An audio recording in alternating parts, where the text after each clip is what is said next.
God told Abraham that the cities of Sodom and Gomorrah would be destroyed because their inhabitants were guilty of terrible crimes.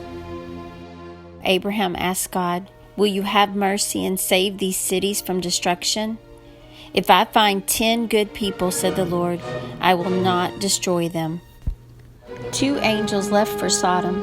They arrived there in the evening, where they were met at the city gates by Abraham's nephew Lot.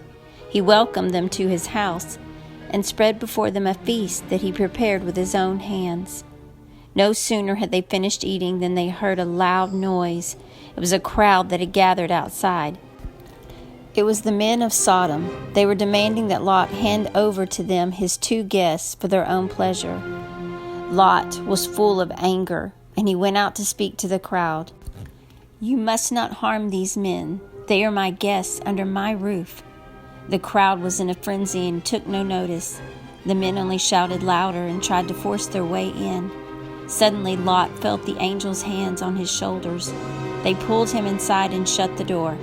Then they struck the crowd with blindness, so that the men could no longer see where they were. The 2 angels said to Lot, "Are there any other members of your family here? You must go to them and tell them to leave at once, or they will die when the city is destroyed." Lot hurried to his daughters' husbands and warned them of what was about to happen, but they would not listen, and they refused to move. Then the angels told Lot that he himself must leave. "Take your wife and both your daughters and go quickly, for we must destroy this place and all of its wickedness." By now dawn was breaking, and the angels urged Lot to be gone. When they saw him hesitate, they took him by the hand and they led him through the deserted streets and out beyond the city walls. "Run as fast as you can and make straight for the mountains.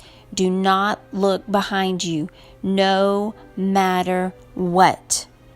"I cannot go so far," said Lot. "The mountains are too distant. Let me stay instead in the city of Zoar. Let me live there, and let it not be destroyed." The angels agreed. By the time the sun had risen, Lot had reached Zoar. Then the Lord God rained down fire and burning stone on Sodom and Gomorrah, so that they and their people and the surrounding plain and everything that grew and moved upon it were utterly destroyed. Feeling the heat and hearing the noise, Lot's wife turned to look behind her.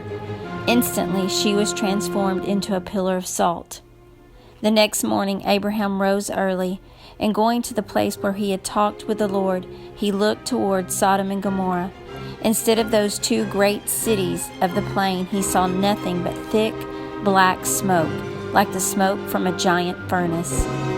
God had destroyed the cities of Sodom and Gomorrah, just as he had said.